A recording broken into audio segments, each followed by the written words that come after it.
ministers, PSS, our good ambassadors, the representation of the Council of Governors, the representation of Parliament present, chairs of parastatals and CEOs, ladies and gentlemen, good morning.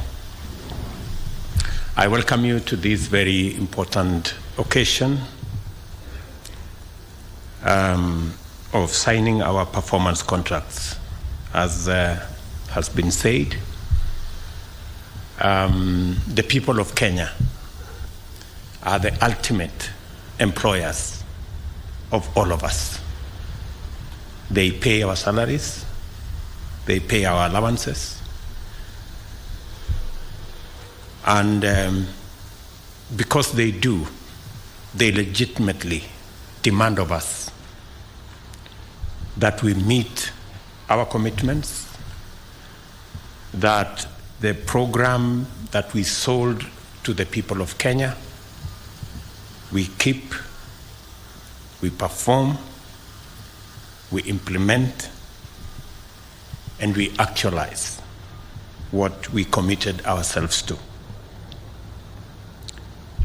Let me say that before I make my statement, that there are two fundamental things that I want us, the people who are the senior-most members of our administration, that we have a historic moment as a country to make Kenya the great country that we always wanted it to be. We've discussed, there's been many analogies as to what countries that started with us. We've discussed about Malaysia, Singapore. We've discussed about the Asian tigers. And we have made all manner of references. I want to say that this is the historic moment for Kenya to be the great nation that we always wanted it to be. And history has given us the opportunity, those of us seated here, to be the men and the women that will bring the greatness of our country to where it is and to where it should be. It's a very defining moment from where I sit, because I see the great opportunity for our country. And that is why, for the first time in Kenya, we are in the midst of the most vigorous national debate in our nation's democratic history. For a few years now, the cost of living has been an oppressive yoke around the necks of most Kenyans, and its most punitive effects have been felt by vulnerable people, most of them at the bottom of our economic pyramid. The COVID-19 pandemic, for example, not only brought home the intense local impact of tremendous external shocks occasioned by disruption of international supply chains and markets, it also revealed the limitations of the prevailing economic model and exposed the full extent of the nexus between the state and citizens. For those who had jobs, majority of whom were in the informal sector, the prices of essential commodities rose beyond the purchasing power of their incomes, demonstrating the precarity of the majority of our people's livelihoods, and serious illness brought with it the ever-present threat of poverty arising from exorbitant medical costs.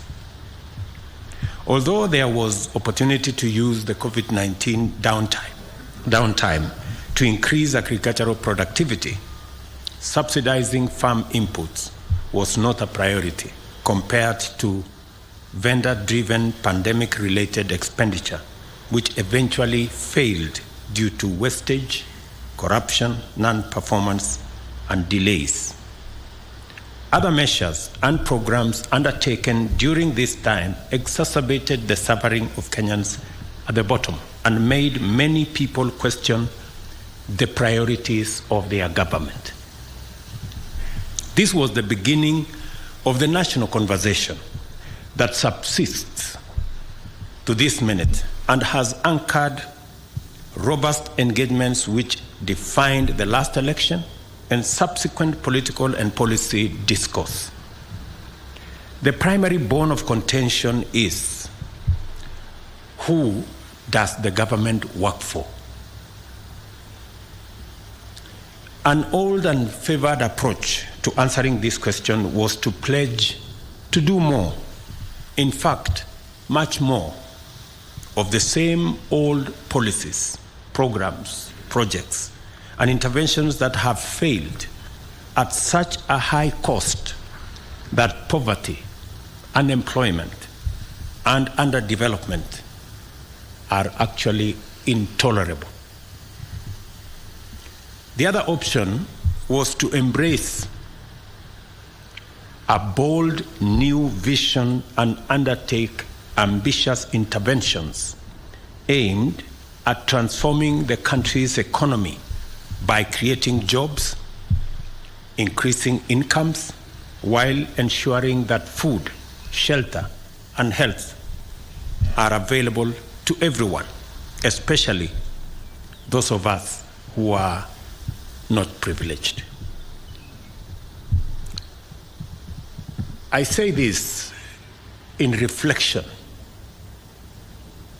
because a trend was created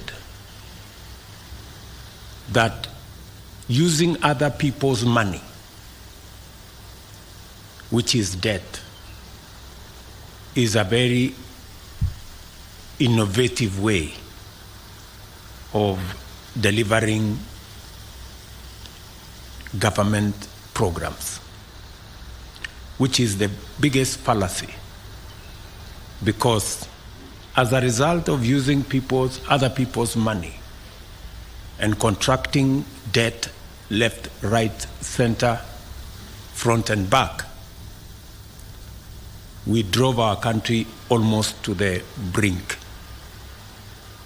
of debt distress. And it became our first assignment to steady the economy of our country and to pull back our country from going over the cliff.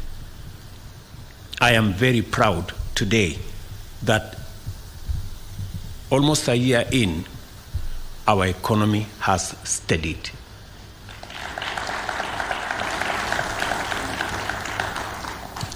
I am very proud today that the interventions that we have taken, though not popular, though very painful, but I want to say here, they have paid off.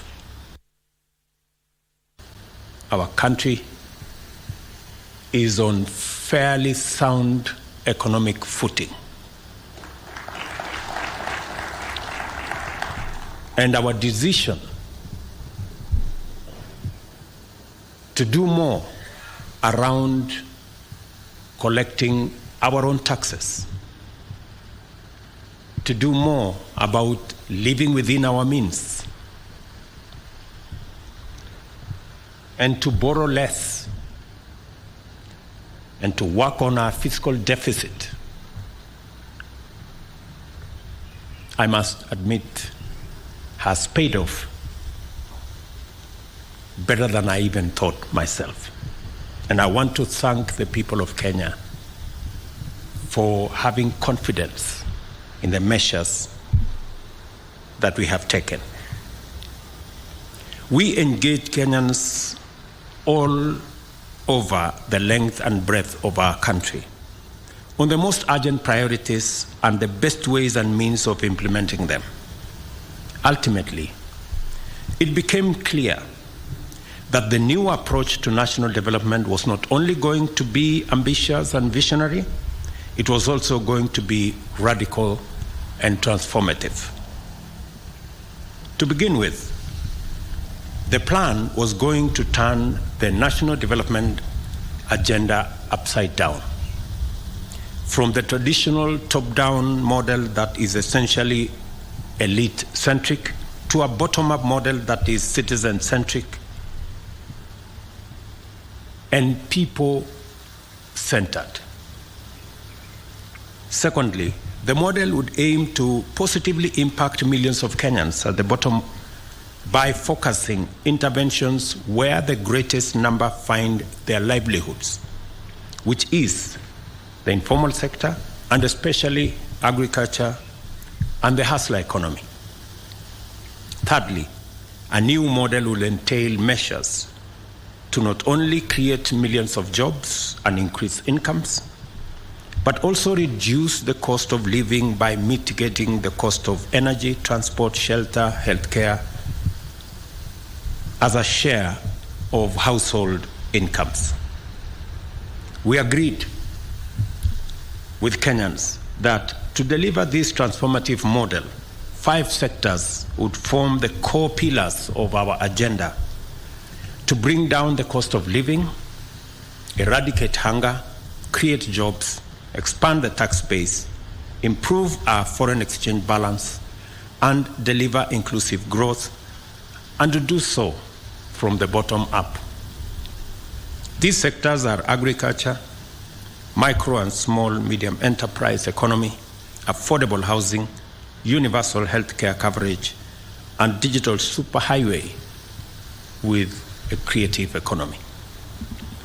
These form the pillars of Better, our plan, the bottom-up economic transformation agenda, which sets out my performance contract with the people of Kenya that I entered on behalf of all of us to be delivered by the entire government. The terms of the contract are fairly straightforward. In return for paying their due taxes in a timely fashion, the citizens of this country not only expect, but are entitled to receive the benefits of all government services in a prompt and satisfactory manner. By virtue of our governing mandate, we are committed to the performance of our part of the contract, and so in full. I have talked to many Kenyans as I travel out of my office. I was in Murang'a the other day, and speaking to ordinary people, they have confirmed that they do not want their country saddled with unnecessary punitive debts. They were very clear to me. And they have committed that, yes, they are going to pay taxes, but they demand, and rightfully so, delivery of every service that is due to them and that nobody steals their money. That they were unequivocal.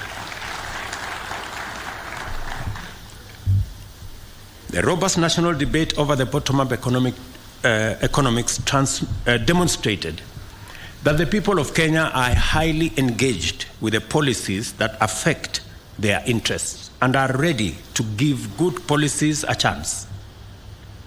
The animation which characterized national and parliamentary debate over Finance Act is, in my view, had more to do with the absence of a consistent culture of promise-keeping in our politics and of faithful alignment between government policy and the people's aspirations. As a result, there are Kenyans who do not even believe that a government has an obligation to deliver its pledges and view manifestos and campaign platforms as empty political performances and meaningless tricks and noise. Because for a very long time, we've made campaign pledges to be what you say looking for votes when you don't actually mean to deliver on them. In fact, there are even leaders, including members of the clergy, who have been sympathetic and tried, with the best intentions, to suggest ways of enabling the government and myself to run away from some of the commitments we made in the campaigns. Some clergy have said, I think it's okay. You made a promise, but it's difficult to keep, so just,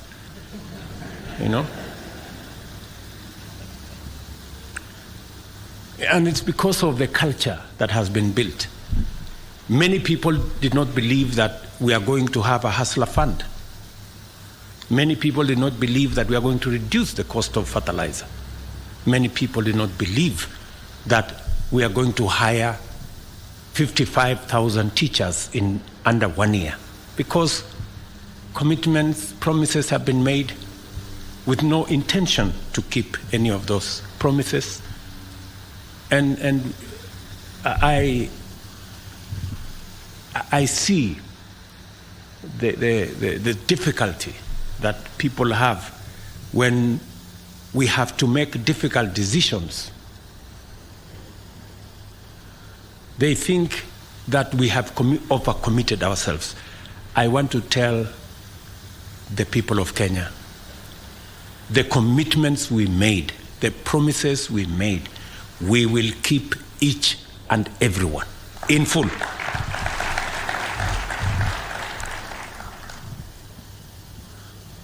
Some Kenyans are even suspicious that we are implementing revenue measures without any intention to deliver any public services at all, let alone the elaborate agenda that we have set out. While I appreciate the goodwill and concern, I wish to state in no uncertain terms, in order to clear any confusion and to give comfort to all Kenyans, that this administration is committed, fully committed, to the implementation of the pledges and commitments contained in our bottom-up economic transformation agenda plan. We promised that our government would defend the Constitution and constitutionalism, institutionalize issue-based, performance-oriented politics, and implement better our plan. We shall not run away from any of the commitments therein. We will keep them. This is the context in which we have negotiated, developed, and are today going to witness the signing of the first generation of ministerial performance contract for the financial year 2023-2024. Performance contracting in the government of Kenya is now in its 20th year of continuous implementation, and over that time, the performance contracts have evolved into a robust tool employed by government for measuring the performance of ministries, departments, and agencies in serving the people of Kenya. I don't know whether it is because these performance contracts have been going on for 20 years that many people maybe mistakenly think that it is a ritual. And that is why people resort to the old incompetent excuses that there was traffic, for them not to be in a public, the most important public function. We have a job because we have a contract. If you cannot keep time with your employer, you have basically dismissed yourself. I mean, it's just as simple as that. So, for those who came late, who are members of the executive, I will be expecting a written explanation, and it should not include matters of traffic, on why they do not take these performance contracts seriously. Because if you do not take this performance contracting seriously, it means we do not take the contract with the people of Kenya on performance seriously. And that can be a very serious indictment on anybody.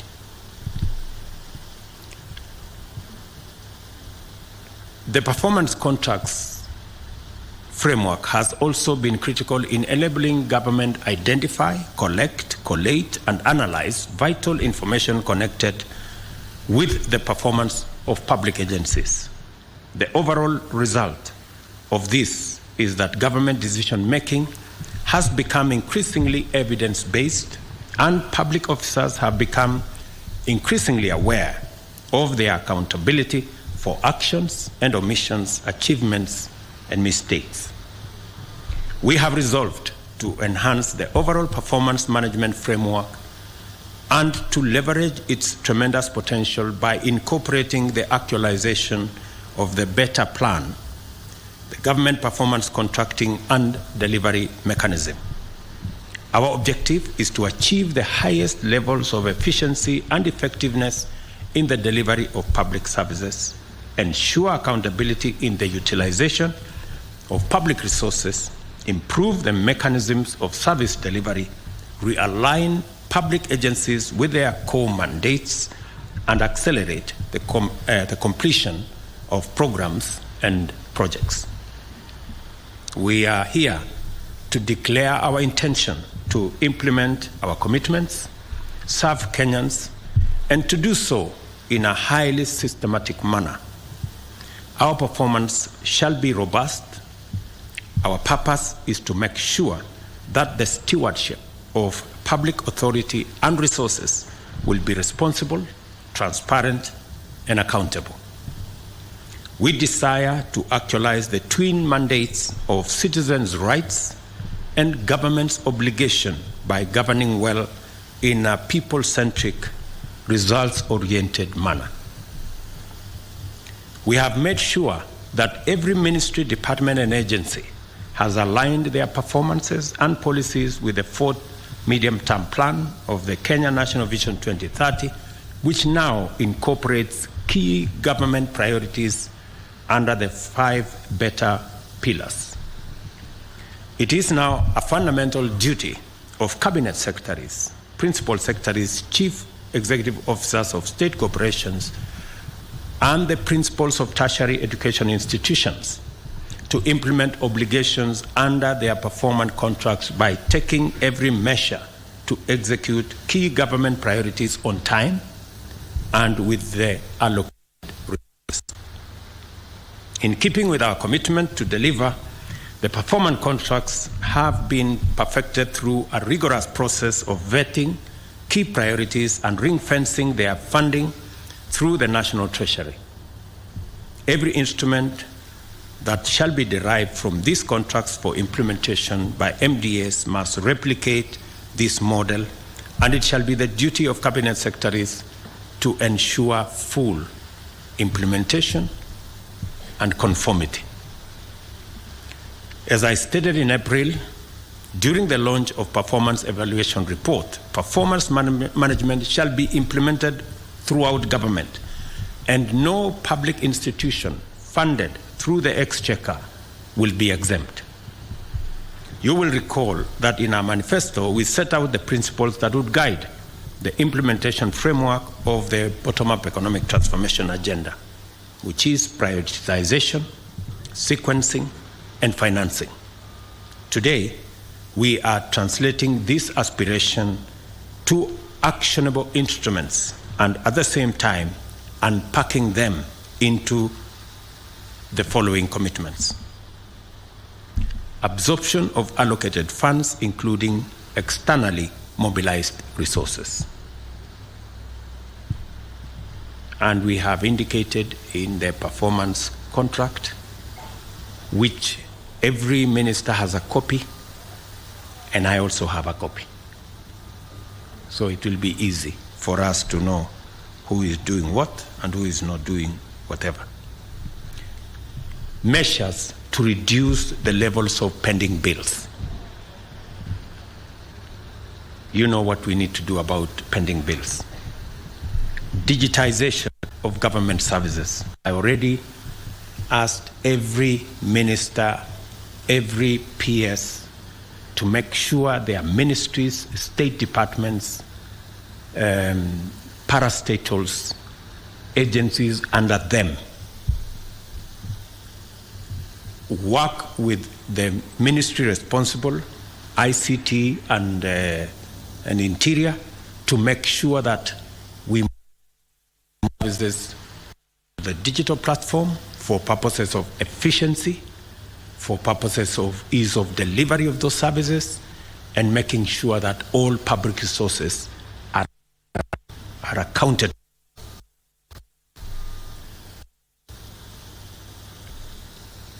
I do not expect that in the next 90 days, before the end of this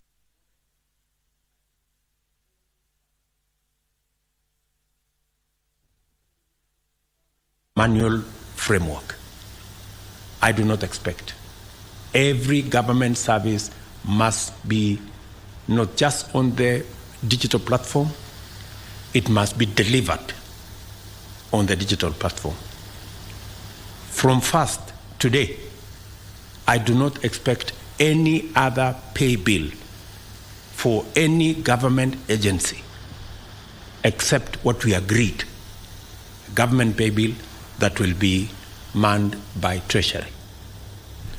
I hope we are all clear. We did agree that all other pay bills will be shut down. And if there will be one that will be operating after today,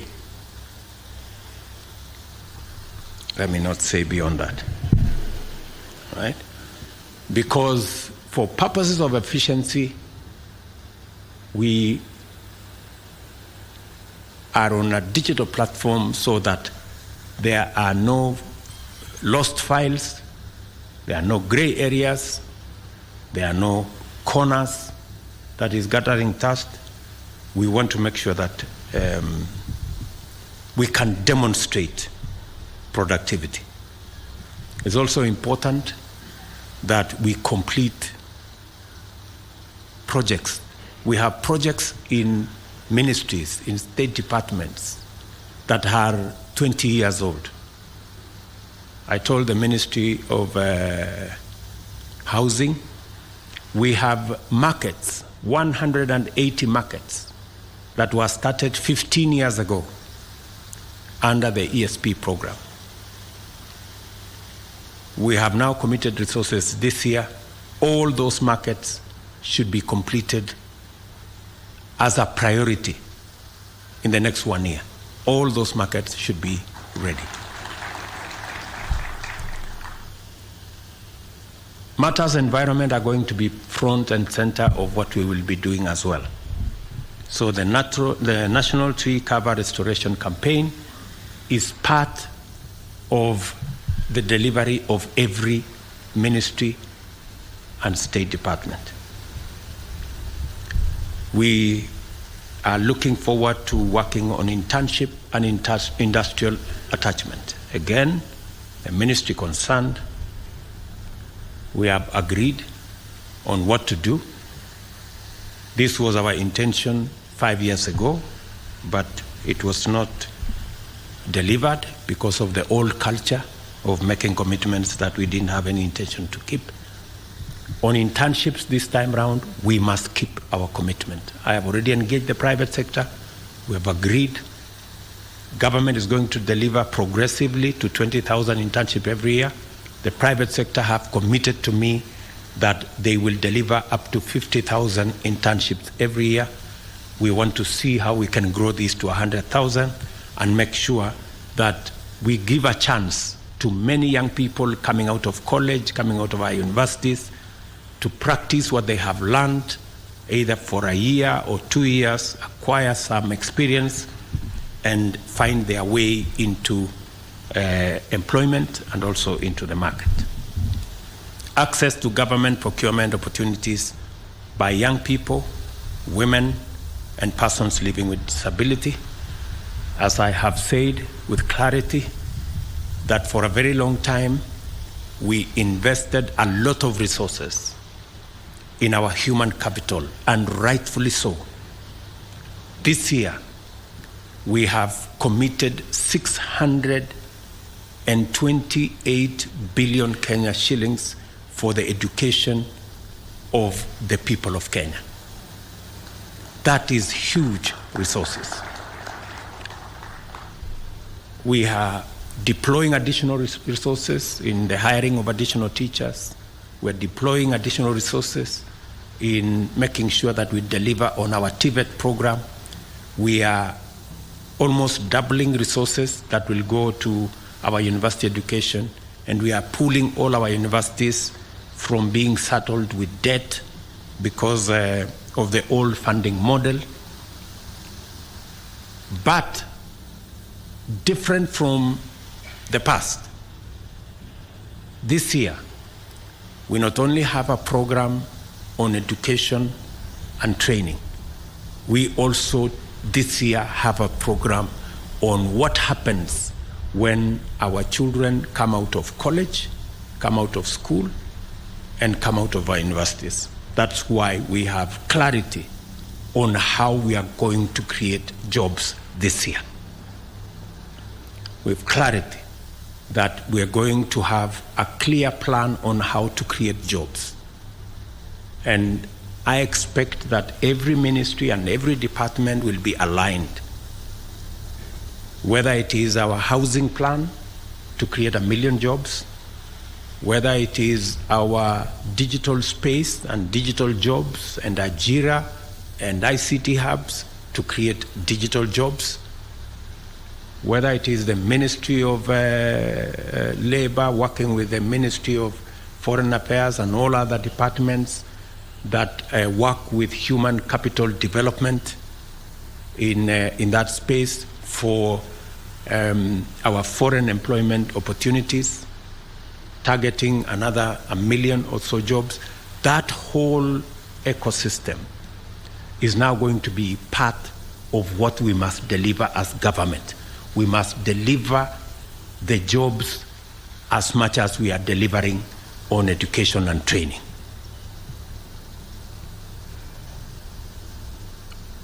We are also going to work on the project and program of local content. As you've all seen,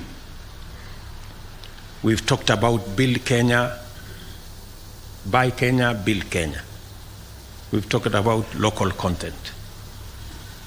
For the first time in this year's finance bill, we are making fiscal intervention to make sure that we expand our manufacturing as a percentage of GDP in our country by deliberately discouraging imports that we can produce locally, whether it is cement, whether it is steel, whether it is furniture, whether it is fish, and all the other things that we've always imported when we can manufacture them locally using local talent, local expertise, local resources, and building our local manufacturing and industrial capacity. I am very proud that we are now moving in that direction as part of what we must do. As I mentioned before, many Kenyans have been disappointed by the endless cycles of unfulfilled pledges. Because of our long history of white elephant projects and corruption scandals, Some see these commitments as vendor-driven kickback rackets, disguised conspiracies to embezzle public funds. There are people who are listening to us out there. When they hear we are going to do KIPes, County Aggregation Industrial Parks, they hear we are going to do markets, we are going to build this road, we are going to deliver on that dam, they think it's an opportunity for them to go and steal public money. I want to tell you in broad daylight, eyeball to eyeball, that will not happen. Please, good people. Yes. I have had a heart-to-heart discussion with my cabinet. I want to do the same with the rest of the government bureaucracy, from PSS down to directors. It will not be business as usual. I made a commitment to the people of Kenya that there will be no money to steal. There is only money to deliver on the programs, on the projects, on the aspirations of the people of Kenya.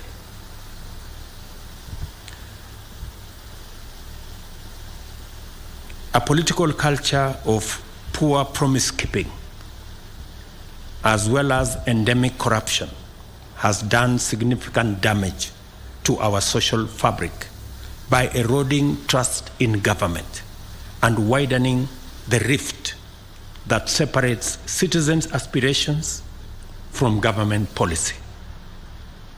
We cannot afford to wait and see where this road may lead, because it has already brought us to a very terrible place. It is time that this comes to an end once and for all. And I promise you, it will come to an end. For those who have engaged in corruption incorrigibly, because I know, for example, the people in the procurement space. There was one lady in one of the roads departments, corrupt to the core, to the extent that she could not be transferred by anybody, even by the minister, because if she was transferred, she will go to court, buy the court process, and make sure that she's returned. That is the kind of chronic where corruption has taken us. I hope Mr. Kipchumba Murkomen and Bwana Mbogwa, I hope that lady no longer works for the government of Kenya. Yeah. We cannot have such. There are people who have made government offices their private property. You try to transfer them elsewhere, they go to court, they go to some agency, you find them back. It will not happen. Yeah? Those kind of things, we must put them behind us. We are servants of the people of Kenya. We are not their masters. And we serve at the pleasure of the people of Kenya. We don't serve at their mercy. So it's going to be different. It is going to be different. I promise you, it's going to be different. And it's not going to be business as usual. And we are not going to wait until public money is lost. The moment there is signs that you have intentions of doing something, we will deal with you firmly and summarily. And because we have enough people in Kenya who can do these jobs.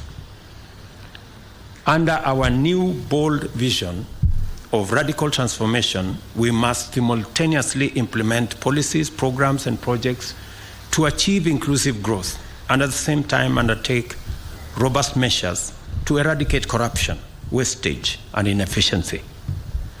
I have given my solemn undertaking to protect public resources during my term in office. I shall be held to account for the good performance of our country, delivery of our commitments, and the stewardship of public resources.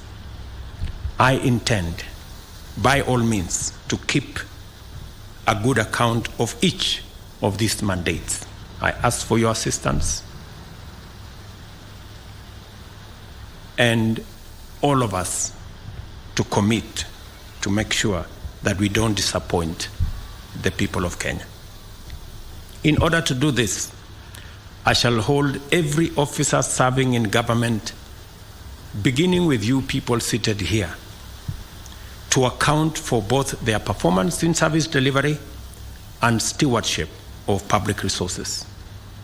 I shall deal with cases of negligence, misappropriation, embezzlement, theft, or other misconduct or corruption in relation to public resources summarily and decisively. You are hereby duly notified.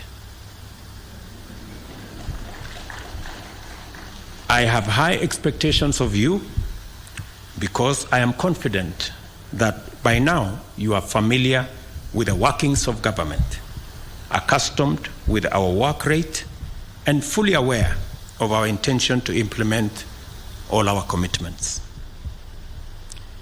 I speak to many of you on phone many times. I call you to my office, we interact in different places. I ask you questions, you know that, on programs, on projects. And I find that many of you, the people I speak to, don't even know what is going on in your ministries or departments. You have very scanty information. The moment I know more than you in your ministry, then you must begin to understand that something is very wrong. Because by constitution, you are supposed to advise me. Explain to me how you are going to advise me if you have less information than I do. Who is going to be advising who? I call many PSs. You ask them what's going on here. They have no clue. And this is your department. That is the job that you have. You are not a messenger. You are not a security person. You are not a photographer. You are not a watchman. You are the PS or the minister. And the job of the minister and the PS you don't know, or you don't have information. How do you run a ministry or a department or a parastatal if you have no information? That is the highest level of incompetence. So please, take time, read. There's a lot of literature on your desks. There's a lot of briefs from departments. There are a lot of briefs from all manner of places. Read. I take time myself to read, because it's the only way you can have the correct information for you to be able to make the right decisions. You can never, I promise you, you can never make the right decisions if you do not have the correct information. It will all be a game of guesswork. Get as much. We have many good officers. They send us briefs to our desks. But because of whatever reason, people don't want to read. They don't want to understand what's going on in their state departments or ministries or where they're supposed to be doing. So please, let me ask you, I get a lot of feedback from the public. For example, I was in Kwale, and I stopped in Likoni, and I was talking to the public, and one of them was asking me, Mr. President, we haven't quite understood how the Hustler Fund Phase 2 is working. How do we form the groups? And I remember I called CS Chelugui. I didn't find him, so I called his PS, and I found her, and I explained to her, I told her, look, the public is not understanding this. Did I call you or not on Sunday? You know, I told you this is what the public is saying. Please do more sensitization on Hustler Fund Phase 2. Sindio? So, feedback, you know, and it's not because of any, we have to perform, you know, we have to perform.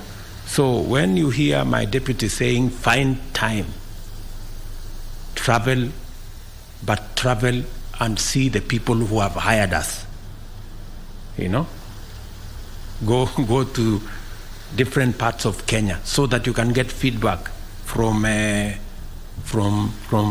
public, and on and on and on and on. So this is what we must all, when we talk about citizen-centric, it is ultimately the citizens we are serving. As I have said, I wish all of you, and I have said this with clarity, you have my goodwill. Always, I am always available to any minister, to any PS, if they are not sure of what they are supposed to do. I have instructed the head of public service to be available. My economic team is here. I want them to stand up if they are here this morning. Members of my team, they are here. Simameni, I'm sure, I think some of them got late also. They should know better. So I have deployed a whole team of almost 10 people to assist every state department, every ministry. Whenever things are not clear, they are not aligned, you are not sure what our commitment is, they are ready every day with an appointment. You will go through with them. If it is necessary, I normally come in there and we go through the numbers together, we go through the interventions together, we look at how best to deliver, because we are one team. You know, we are one team. And my economic team is not interested in running any ministry. And I have explained this to ministers. They are not interested. They are not in competition with anybody. They just want to assist you to succeed, because in your success is our collective success. And in our collective success is the success of our country. All of us must work together. I expect that the other arms of government will work with us in a collaborative manner. Everybody and every arm of government discharging their responsibility. We will be supportive of the other arms of government to the extent that we can, within the provisions of the law. I remember on my first day on the swearing in into office, I made a commitment that our country is going to be anchored on the rule of law. That rule of law is going to be front and center. And that is why we got rid of the culture of extrajudicial killing. and we disbanded the notorious criminal gang that was in the police that presided over those criminal activities. And I intend that the country will continue in that trajectory of the rule of law. I dare say that we did not get rid of extrajudicial killings that caused the loss of close to 200 Kenyans, that ended up in Yala River, that ended up in Tana River, that ended up in Abadeas, so that we can entertain another culture of impunity, of past, present, and other leaders using violence as a currency for politics in Kenya, and in so doing, occasioning the loss of life of other citizens. That cannot be. The same way we said no to extrajudicial killings, we have said no to violence as a means of politics in Kenya. We can discuss all other matters, but violence must not be in the equation of our politics as a country. And so tuendelee namna hiyo, tuko pamoja kabisa. Mimi nawatakia heri sisi wote tulio hapa. Vile nilisema pale mbeleni, tuko na nafasi mzuri sana kama taifa kubadilisha taifa letu la Kenya. Na sisi tulio hapa kama viongozi wa serikali kwa sasa, tuko na jukumu la kihistoria ya kubadilisha Kenya.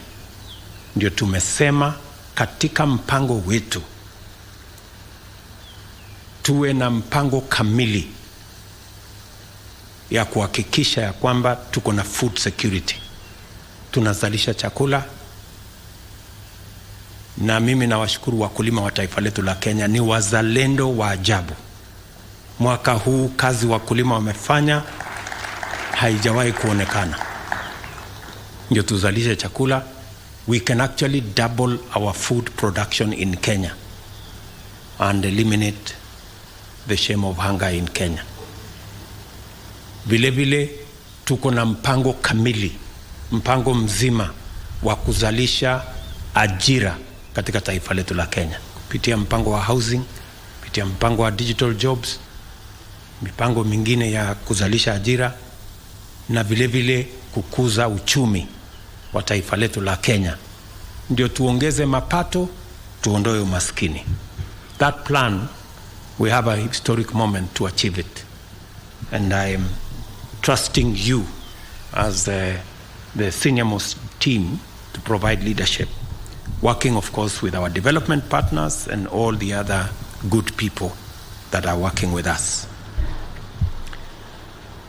I therefore remind you to pursue and maintain the highest professional standards and observe the principles and values of public service under Article 232(1) of the Constitution. I also encourage you to keep a copy of this performance contract in sight at all times, to anchor your reflections and to focus your intentions and your actions, so that we can all have a good account of ourselves a year from today. I wish you success in your work, good people, and look forward to presiding over the release of the results of your performance at the end of this financial year. Asanteni sana. Thank you very much.